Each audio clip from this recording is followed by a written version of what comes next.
Hey guitar players, it's good to see you. Hope you're doing well. Today we're going to talk about bending. Bending is real important for a lot of reasons. One thing, it just adds ton to your style. It's really what makes electric guitar, I think, kind of feel and sound like electric guitar. And it's great technique because it helps you work on the dimension of tension going up and down in your finger, which you're going to have to regulate at some point or learn how to control. Bending is a great way to do it. So let's talk about this real quick. Today we're going to be moving from A. We're going to leave A, I'm sorry. We're going to move up to D. Yay! So let's start with our D pentatonic scale. And the reason I'm moving up to D, it's closer to the middle of the neck, so it's actually a little bit easier to bend up there. So here's my D pentatonic scale, which of course you all know.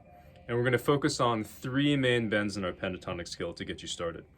The first one, you're just going to lay all your fingers down on your first string just like that, and you're going to bend this up a whole step. In other words, this pinky note here is F. We're going to bend it up to this pitch G. See what I'm saying? Okay, then we're going to do the exact same thing. We're going to move to our second string. Now keep your fingers in position. Don't crowd them over like this. Just keep them in position because you're going to want to play this note also. So leave that one there. Leave everything else where they want to go.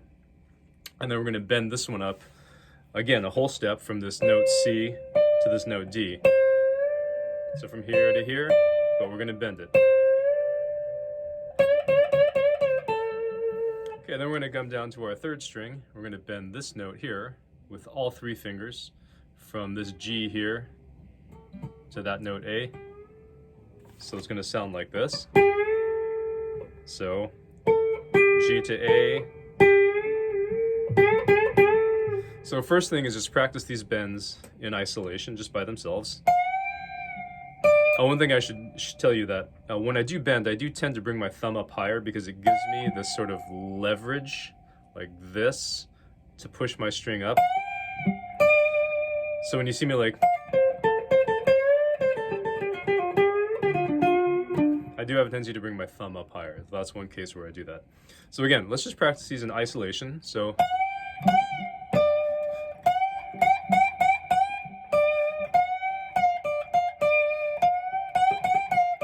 you notice whenever I practice, I'm always applying some type of rhythm, some type of feel, some type of tempo, even if I'm not actually playing music, because it just makes everything much more musical in the long run. You don't have to shift gears in your mind about being musical. Okay, so to my second string.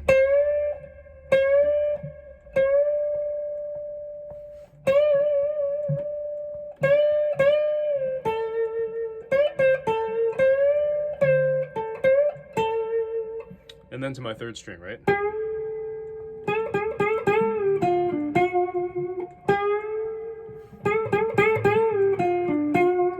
Okay, so when I put those into context, say I want to play a phrase, 1, 2, 3, 4.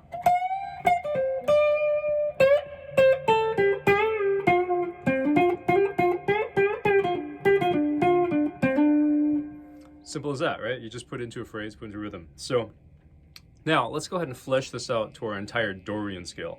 So remember, we can think of my pentatonic scale as sort of the skeleton of our Dorian scale.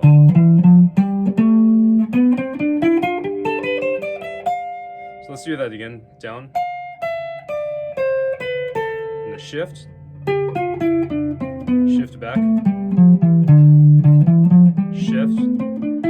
Shift back. Okay, you've all played the Dorian scale before.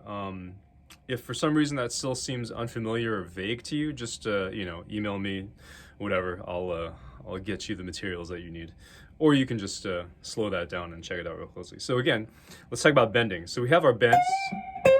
The ones that apply to our pentatonic also apply to our Dorian. So if you want to take it to the next level, let's go to this note here. We're only going to bend this up a half step because that's just the distance to that note.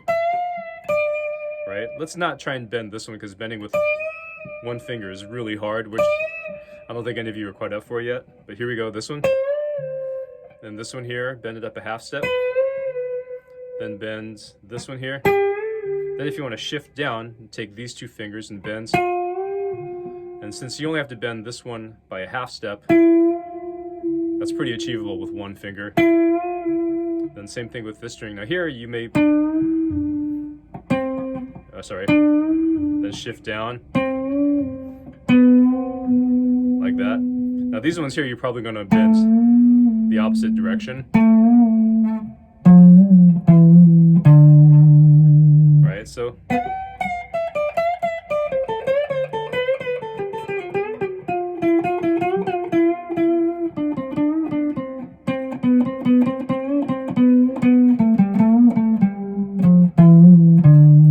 Hopefully I didn't just overwhelm anybody.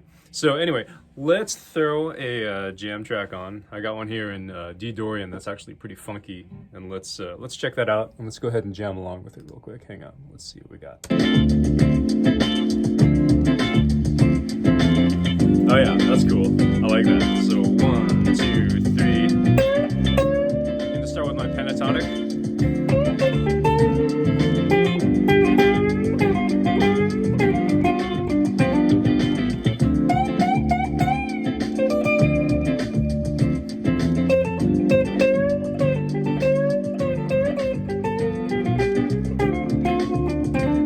Bending a lot.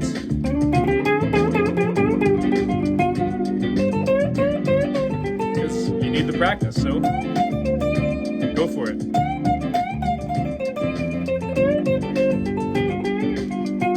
Now let's add some Dorian.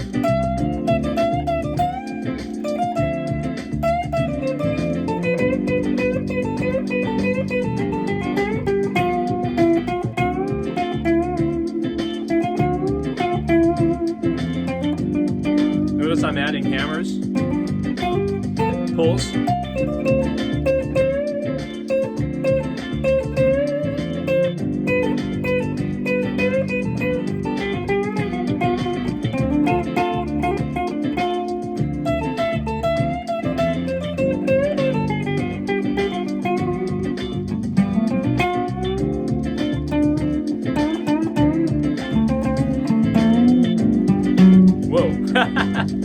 I'll just end it right there. How about that?